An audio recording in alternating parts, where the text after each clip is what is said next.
تو اس اعتبار سے ان کا کہنا یہ ہے یہ لاسٹ کروسیڈ کی تیاری ہو رہی ہے، یہ کیفور، اور ان کا کہنا یہ ہے کہ یہ پوری طاقت نیٹو کی جو ہے یہ پہلے جرمنی سے لائی گئی بوسنیا، انہوں نے خود وہاں جنگ کروائی، انہوں نے خود وہاں پر ایتھنک کلینسنگ کروائی، پھر خود مصالحت کے لیے آ گئے، پھر کوسوو میں انہوں نے خود آگ بھڑکائی۔ یہ میں نہیں کہہ رہا، یہ وہ ٹرمپٹ رسالہ امریکہ سے چھپنے والا پروٹیسٹنٹس کا رسالہ ہے جو یہ کہہ رہا ہے۔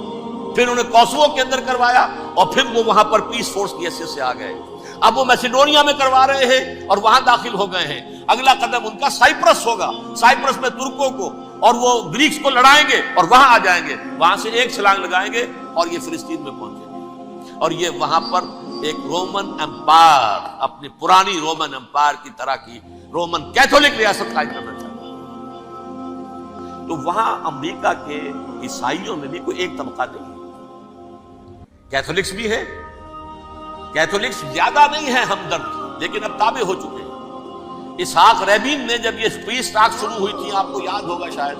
کہ جب وہ آیا تھا واشنگٹن سے واپس فلسطین اسرائیل، تو پہلے روم میں رکا for an audience with the Pope, اور پوپ کو اس نے ایک مرتبان سا پیش کیا تھا، حضرت سلیمان علیہ السلام کے زمانے کا مرتبان،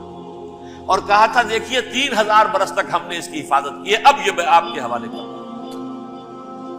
اس کے بعد سے پوپ جو ہے بالکل رام ہو گیا، اور وہ عیسائیوں کے ساتھ اور یہودیوں کے ساتھ ان کا پورا پارٹ۔ اب پورا عیسائی ورلڈ جو ہے بعثت مجموعی یہودیوں کے شکنجے میں ہے، البتہ ان کے اندر بھی جھگڑے ہیں،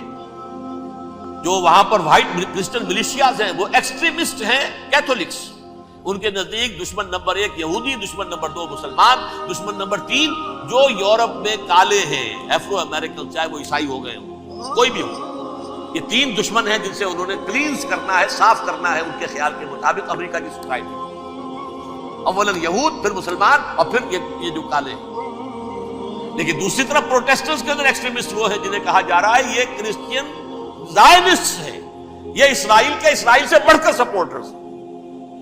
بہرحال یہ اب جنگ ہوگی، اس کا نتیجہ کیا نکلے گا یہ تو اللہ ہی جانتا ہے۔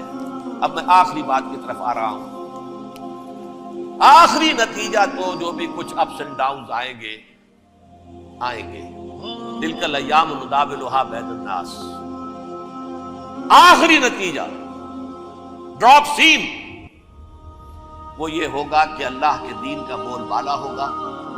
اور پوری دنیا پر محمد کے لائے ہوئے دین صلی اللہ علیہ وسلم کی حکومت قائم ہوگی۔ وہ گویا قیامت کی تمہید ہوگی، اس کے بعد بس قیامت ہے، کیونکہ مقصد کائنات، تخلیق کائنات پورا ہو جائے، پوری مخلوقات کے اندر مقصد تخلیق، کلائمیکس آف کریشن محمد الرسول اللہ صلی اللہ علیہ وسلم،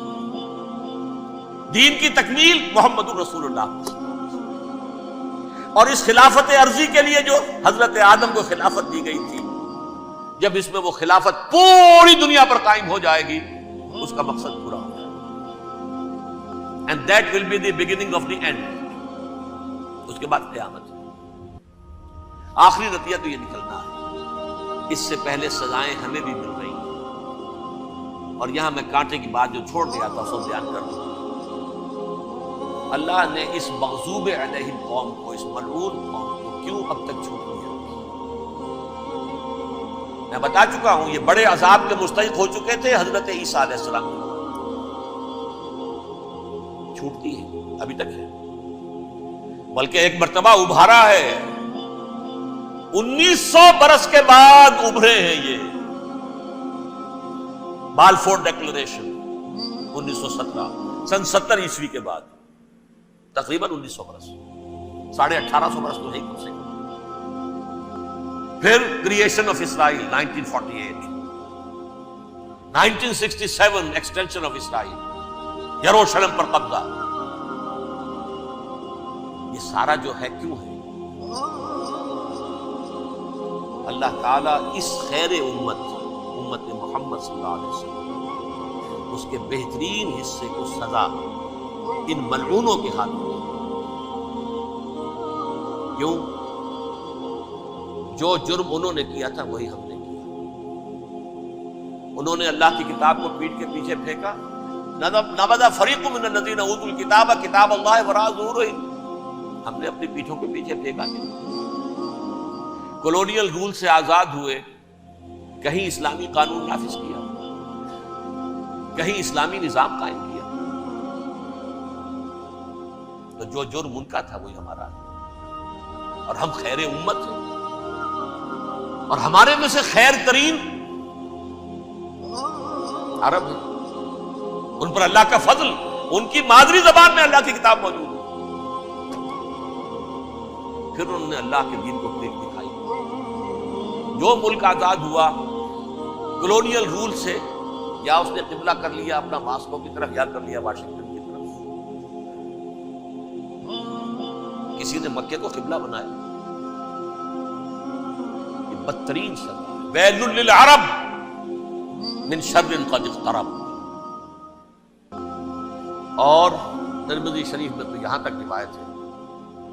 من اقتراب الساعۃ ہلاک العرب،